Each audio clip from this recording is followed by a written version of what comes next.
Coda is a poignant drama that centers around a deaf family and their youngest member, a hearing teenager named Ryby, Emilia Jones. The film explores the complex and tight-knit family dynamic, as well their interactions with the local community. Add to this the family's flagging fishing business and Ruby's search for her own identity, and the film becomes a truly layered exercise in heartfelt emotional dilemmas.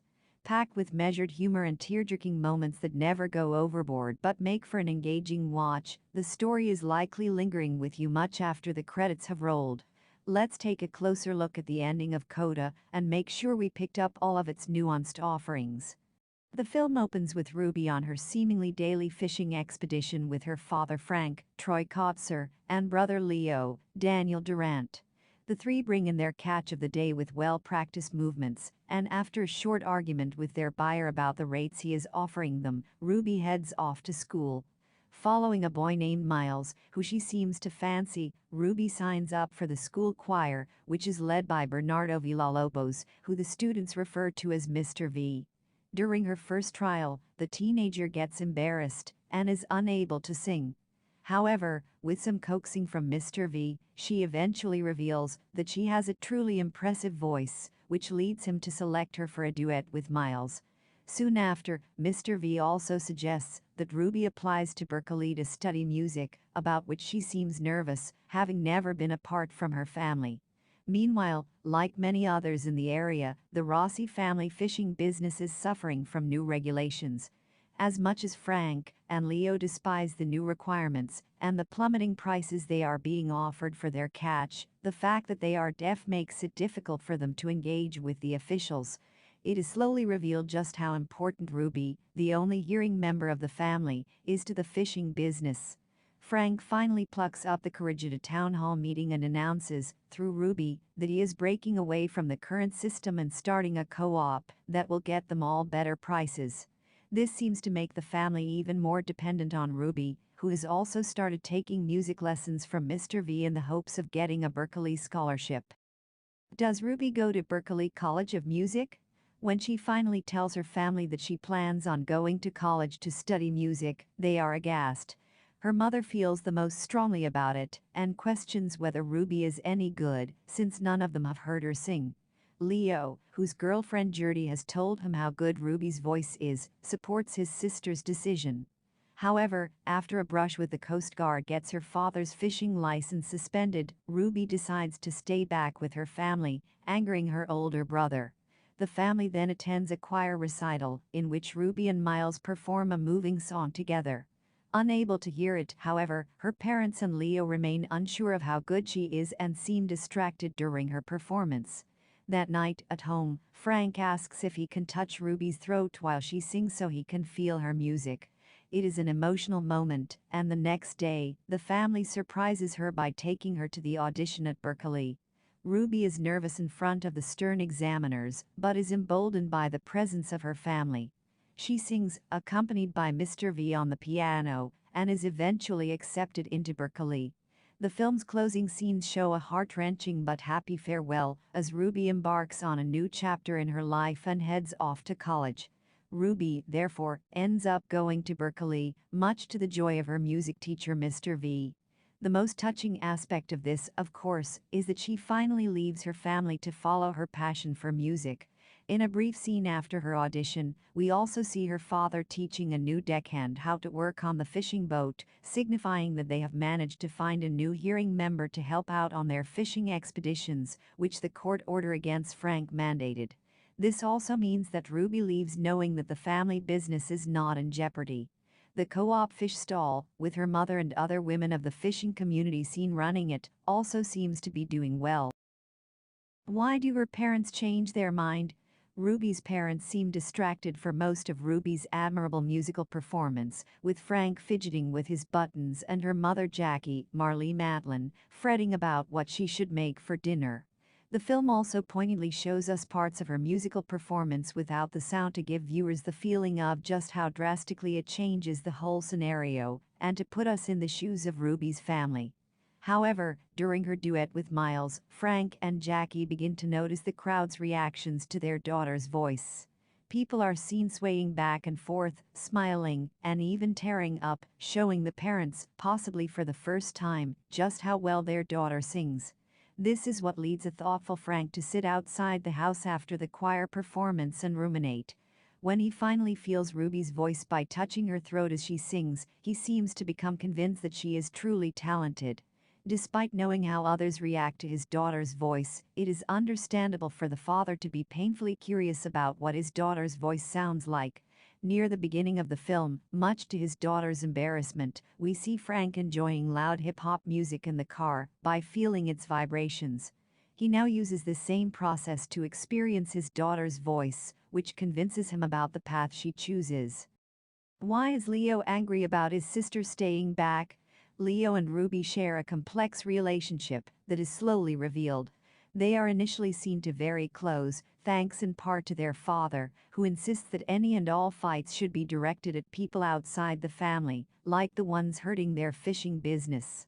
However, we later see that Leo harbors a certain bitterness towards his younger sister. When Ruby announces that she plans to delay going to college to help with the family business, he gets agitated and calls her a saint sarcastically. The reason for his chagrin is later revealed when he tells her that as the older brother, it is his duty to watch over the family business so that she is free to follow her dreams. When Ruby reminds him that most people will not make an effort to communicate with him, he tells her that the family was able to get by before she was born and will be fine even after she goes to Berkeley. Leo doesn't feel ill will against his sister, but likely feels frustrated because the family is so dependent on her for the family business. He, therefore, repeatedly tries to convince her and their parents that he can handle more responsibility. Do Ruby and Miles end up together? Possibly the only downside, but also poetic aspect, of Ruby leaving for college is that her flame-turned-boyfriend Miles cannot join her. He chokes at his Berkeley audition and doesn't get selected. At the end of the film, the two are decidedly together and are seen kissing and then jumping together into a flooded quarry. However, Miles also mentions how Ruby will soon fall in love with a musician in a beret while she's away at college. Though he says it jokingly, this might just be the case. Ruby, who has never been away from her family, is embarking on a completely new phase, far removed from her so far sheltered life. Therefore, her tastes in potential romantic partners may drastically change in the near future. Hence, her proclivities towards beret-wearing musicians notwithstanding, there is a definite possibility that the long-distance relationship she and Miles are embarking on might not last. While Leah wants Ruby to go to Berkeley and the family's future, as Coda enters its final act, Ruby seems resigned to helping her family with their fishing business for the foreseeable future. However, her family is struck by watching her perform at the choir's recital, where she is showcased in a duet with her love interest Miles. The choir plotline hits similar notes to singing teenagers' stories like Glee and High School Musical, with the former even being name-checked, but has a more down-to-earth atmosphere. Leo ultimately encourages his sister to go to Berkeley so that she will have a chance to pursue her passion. He is ultimately willing to sacrifice the security of having a readily available interpreter and engage more with the hearing world in order to provide his sister with an opportunity. The siblings' father Frank also comes around to this position, listening to Ruby sing by feeling her throat. Ruby's family rejects her sacrifice and drives her to the audition, despite her being unprepared. Ruby's audition song, What Joni Mitchell's Both Sides Now means, Ruby arrives at the Berkeley audition without fancy clothes or sheet music, a marked contrast to the more well-heeled auditioners around her. She sings Both Sides Now, a song first recorded by Joni Mitchell that has famously been used in Love Actually during a crucial Emma Thompson scene as well as in the 6th season finale of Mad Men. Ruby is shown practicing the song throughout Coda and nails it in the audition. The choice of Both Sides Now also has symbolic meaning for Ruby's character arc. The narrator of the song describes seeing both the positive and negative sides of clouds, which are symbolic of the troubles and difficulties that come with life, hence the change in the concluding chorus to I'm seeing life from both sides now. In Coda, these clouds represent the difficulties faced by Ruby as the child of deaf parents. But because of the support her family has given her, Ryby is able to see that her situation also has a positive side. What Ryby's final sign to her family means, like switched at birth, Coda uses American Sign Language frequently as its deaf characters communicate with each other and their loved ones, and the movie ends on one final sign. Ryby gets into Berkeley and celebrates with her teacher and family. This involves moving away from home. She has a tearful farewell with the rest of her family, and, as she is driving away, returns a sign that they are already giving her. The sign Ryby makes means I love you, combining the ASL symbols for I, L, and Y.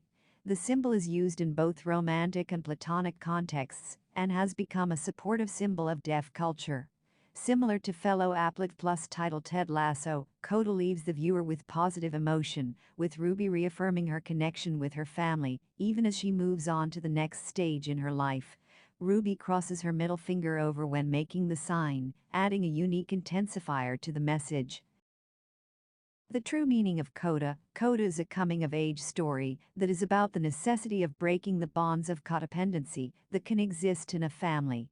Despite being initially nervous about singing, Ryby feels a need to go to Berkeley to become more than an assistant and interpreter to her parents and brother.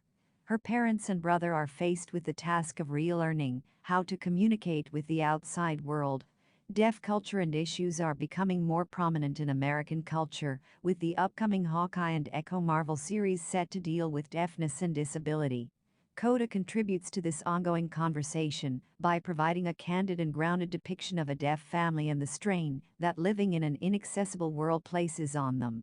The film highlights how interpretation can often be inaccessible to working-class deaf people, and that this can create ripple effects on the people in their lives. Much is left unresolved at the end of Coda. It still seems shaky whether the Rosses' fishing business will survive, or whether Ryby's relationship with Miles, who didn't get into Berkeley, will last. But this uncertainty is the point. Ryby cannot wait for the perfect situation to leave her family. She has to take a chance and follow her own path. Is Coda based on a true story? Nope. Writer-director Sian Heder has said in numerous interviews that the film is not based on any specific real people or storylines, despite there certainly being plenty of Codas in real life.